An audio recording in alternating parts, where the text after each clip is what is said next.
La paz esté con ustedes. Amigos, nuestra primera lectura es del libro del Deuteronomio, el último libro del Pentateuco, el último libro de la Torá.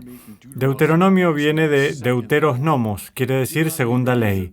El Deuteronomio es una serie de discursos que da Moisés a los israelitas cuando están por entrar a la tierra prometida. Así que, de cierto modo, es como la última voluntad y testamento de Moisés. La segunda ley, porque está resumiendo la ley que le fue dada en el Sinaí y la ley que fue articulada en el libro del Levítico, etc. Son sus últimas grandes palabras de Israel.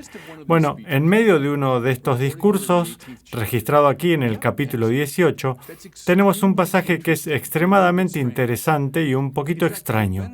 De hecho, el Papa Benedicto lo hizo central a su propia interpretación de Jesús. Si miran su estudio de 3 volúmenes sobre el Señor, este pasaje de Deuteronomio 18 es central en su interpretación. ¿De qué manera?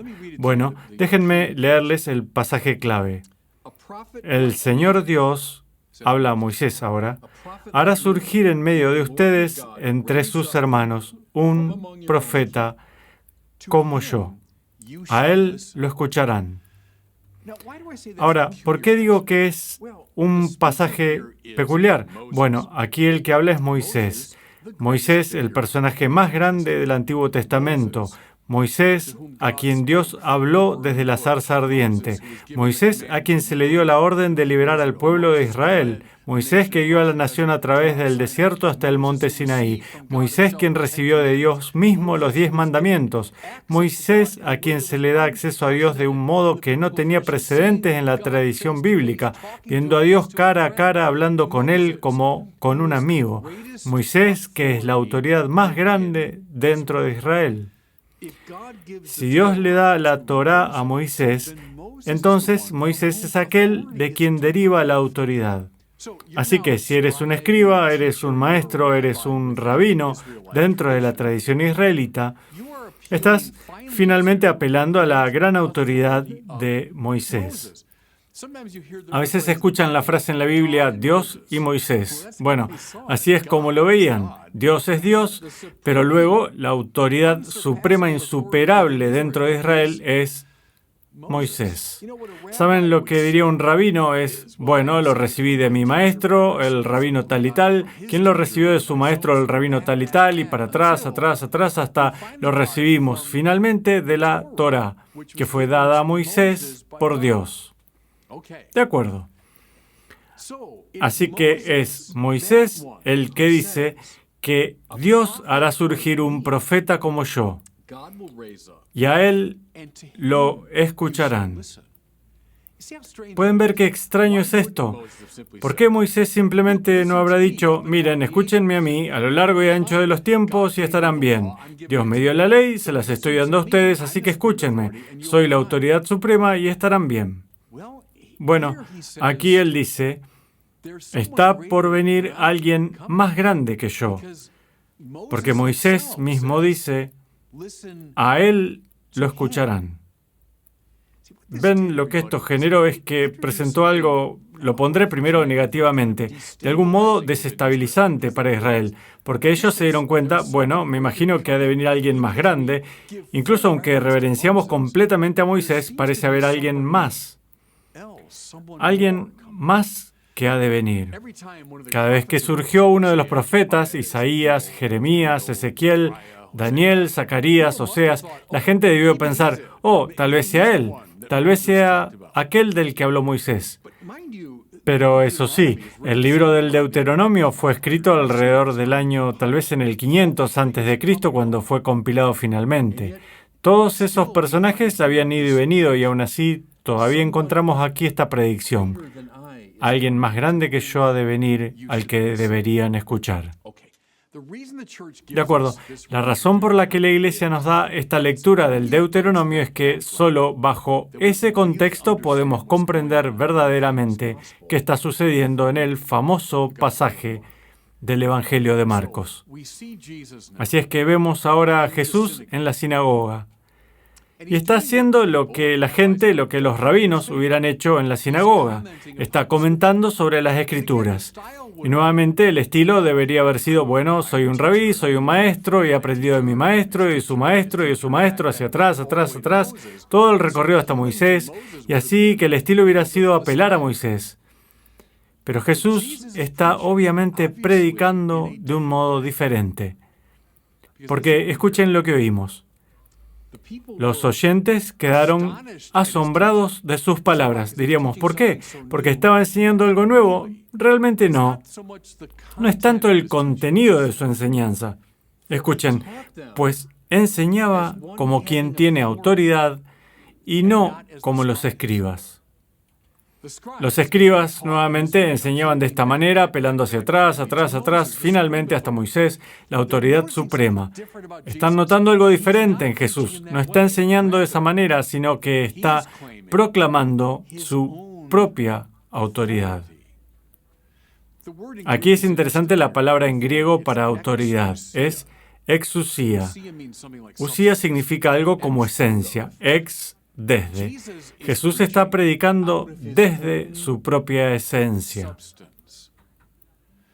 De acuerdo, de acuerdo. ¿Quién podría predicar con esa clase de autoridad sino aquel que es más grande que Moisés? ¿Y quién es más grande que Moisés? Este ser humano que vio a Dios cara a cara, que habló con Dios como con un amigo. ¿Quién podría ser más grande que Moisés? Excepto aquel que originalmente habló a Moisés. Saben, cuando iba a la escuela era común y corriente decir, el Evangelio de Marcos y los otros llamados sinópticos, Mateo y Lucas, parecen tener menos cristología, significando que enfatizan la humanidad de Jesús, y que solo en el Evangelio de Juan se enfatiza su divinidad. Eso es un disparate. En esta afirmación aquí tienen tanta alta cristología como la que se encuentra en Juan. Estaban asombrados por su enseñanza, porque enseñaba como si fuera Dios, con la propia exousia de Dios. De acuerdo, como si eso no fuera poco, escuchen lo que sucede a continuación. Apareció en la sinagoga, dice, un hombre poseído por un espíritu inmundo. Una nota al margen aquí, esto será un sermón para otro momento, pero el primer demonio con el que se topa Jesús en el primer evangelio aparece en la iglesia. Las cosas no han cambiado demasiado. Esto debe ser algún gran enemigo fuera de la iglesia. No, es desde dentro de la iglesia que surge este espíritu oscuro y negativo y divisivo. ¿Les suena familiar? De nuevo, sermón para otro día. Pero aparece el hombre, este espíritu inmundo. ¿Qué quieres tú con nosotros, Jesús de Nazaret? ¿Has venido a acabar con nosotros? Adoro eso, por supuesto, porque es una sola persona, pero hablando en plural. Eso es lo diabólico. Diabolín significa dispersar, dividir. Él está dividido en su interior. ¿Conocen ese sentimiento cuando sus mentes van por este lado, pero sus voluntades para el otro? Un sentimiento va para este lado, el otro va para el otro. Sus vidas públicas van por aquí, sus vidas privadas van por allá. Ese es el yo hendido, dividido. Ese es el yo diabólico. Y el yo diabólico provoca divisiones por todas partes. ¿Qué quieres tú con nosotros, Jesús de Nazaret? Pueden ver ahora a este hombre, esta persona sola en la sinagoga, como evocativo de toda la disfunción del pecado, todas las divisiones y el odio y la violencia que han roto y comprometido la creación de Dios. ¿Qué dice Jesús? Cállate y sal de él. Y con eso él lo dejó. Ahora, noten algo, por favor. No está apelando a Moisés. No está diciendo, Dios, ayúdame a deshacerme de este demonio. Con su propia voz le ordena y el demonio se va. Ahora, escuchen lo que dijo la gente. No perdieron la oportunidad. Todos quedaron estupefactos. La palabra anterior era asombrados por sus enseñanzas. Todos quedaron estupefactos y se preguntaban, ¿qué es esto? ¿Qué nueva doctrina es esta? Este hombre tiene autoridad para mandar hasta los espíritus inmundos y lo obedecen. Vean, ese es el punto. San Juan dirá, La palabra se hizo carne y habitó entre nosotros. Yo y el Padre somos uno. El que me ha visto a mí, ha visto al Padre. Todas esas afirmaciones muy claras de la divinidad de Jesús. Pero aquí está tan claro si comprendemos el contexto judío. Este que habla, sin apelar a Moisés, pero con su propia exusía, desde su propia esencia, hablando ahora en la persona de aquel que se dirigió a Moisés y que actúa con la completa exusía de Dios mismo. Este es el mismo Dios sanando su creación dividida. Extraordinario. Vean, creo que se nos va a escapar esto porque somos todos postkantianos. Lo que quiero decir es que tendemos a seguir al filósofo alemán Immanuel Kant, que dijo que la religión se trata finalmente de la ética. Entonces decimos, oh Jesús, sí, adoro a Jesús, es un gran maestro de la ética. Mira el Sermón de la Montaña, mira sus grandes enseñanzas éticas y puedo condensar principios por los que vivir.